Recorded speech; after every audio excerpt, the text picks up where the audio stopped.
Ça fait plus de 10 jours que le procès du rappeur YNW Melly a débuté et pendant 10 jours, je vous ai sorti des vidéos pour vous faire un récapitulatif. C'est pour ça que hier, je n'ai pas sorti de vidéo parce que j'étais vraiment épuisé. Mais là, je reviens avec beaucoup d'actualités pour vous. Je vais vous parler d'un proche de YNW Melly qui fait partie de l'affaire où son procès débutera dans quelques mois. Ça ne sera pas la seule news de cette vidéo. Je vais aussi vous parler d'Offset qui a réagi à sa réconciliation avec Quavo lors de la cérémonie des BET Awards. Ninho a parlé de son featuring avec Central C et Lil Baby, mais je vais juste vous parler de la partie avec Lil Baby. C'est un featuring qui a fait énormément de bruit et parler ce week-end. Je vais aussi te parler dans cette vidéo d'artistes américains qui ont réagi à l'affaire de Naël, Meek Mill, et il y en a aussi un autre que vous connaissez forcément. Donc sans plus tarder, let's go pour les news. Je l'appelle tout ça, Nico, tu m'as dit que t'étais branché à Atlanta. Trouve-moi Lil Baby. Il me dit ça a coûté un petit billet le sang, t'as compris? Obligé, ouais. Businessman lui veut de l'argent. C'est la question que je vais te poser, est-ce que ça coûte cher? Coûte cher, tu vois ce que je veux dire ou pas? Mais Hugo, faut investir. Il y a quelques temps, les rumeurs de conflit entre les membres de Migos étaient à leur paroxysme, en particulier entre Offset et Quavo suite au décès tragique de leur frère et collègue Takeoff. Le clash entre ces deux artistes était devenu une source de spéculation intéressante. Cependant, lors des récents BET Awards, les deux rappeurs ont surpris tout le monde en se présentant ensemble sur scène. Dans une réunion surprise et touchante, ils ont rendu un vibrant hommage à Takeoff, un moment symbolique qui a balayé toutes les hostilités précédentes.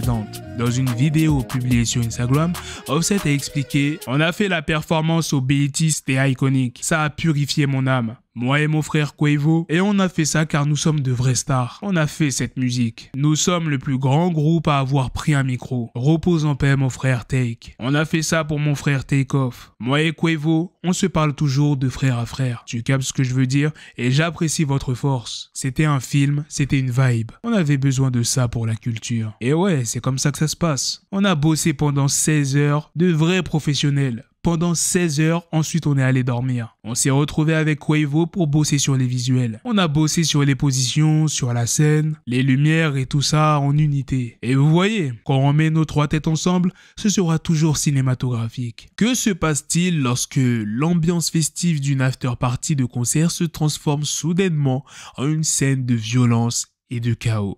C'est exactement ce qui est arrivé lors d'une after-party du rappeur Mosey ce week-end. Nous sommes à Wichita dans le Kansas. Le rappeur de la côte ouest, Mosey, vient de livrer une performance incroyable. L'énergie est à son comble et l'after-party à City Night promet d'être mémorable. Malheureusement, les événements vont prendre une tournure tragique. Des coups de feu éclatent soudainement. La police intervient rapidement, tentant de rassembler le plus d'informations possible sur les personnes présentes.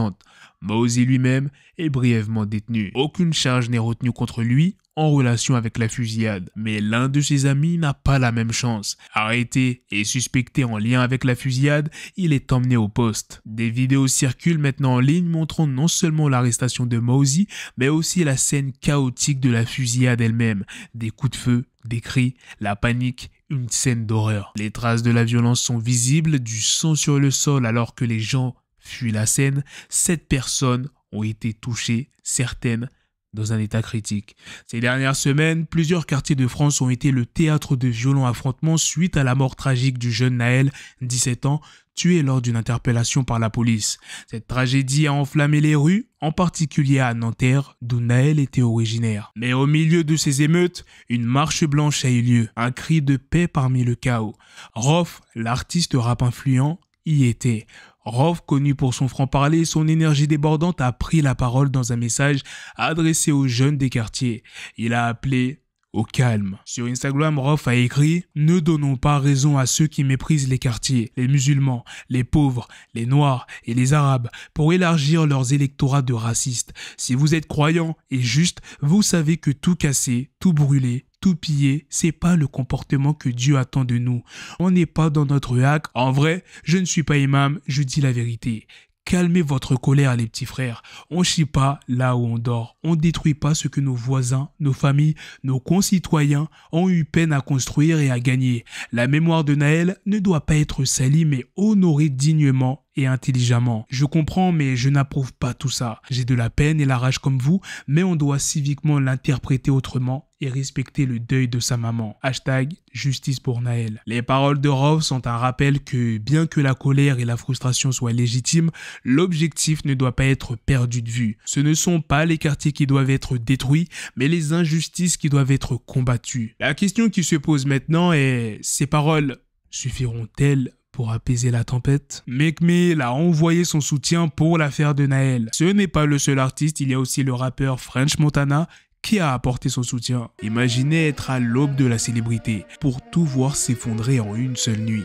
Une nuit qui changerait à jamais la vie de 4 amis. YNW Bortlen, de son vrai nom Cortland Henry, et son proche associé YNW Melly faisaient partie du YNW Collective, un groupe de rappeurs en pleine ascension dans l'industrie de la musique. Mais leur parcours a pris un tournant tragique le 26 octobre 2018. YNW Juvie et YNW Sack Chaser, 2 membres du YNW Collective, ont été retrouvés morts. L'homme qui les a amenés à l'hôpital, nul autre que YNW Bortlen lui-même. L'histoire qu'il a racontée aux détectives était celle d'une fusillade en voiture, mais les preuves suggèrent un récit différent. Aujourd'hui, la date du procès de YNW Bortlen a été fixée au 2 octobre 2023. Les charges, double meurtre, les preuves, une Jeep Compass criblée de balles et un témoignage d'un expert en reconstitution de fusillade qui affirme que les victimes ont été abattues à bout portant à l'intérieur du véhicule. Lors d'une récente audience, la demande de Bortlen de voyager pour le travail et d'enregistrer de la musique a été refusée, ajoutant une autre couche de complexité à cette affaire déjà compliquée. En attendant le début du procès de Bortlen, le propre procès de YNW Melly continue.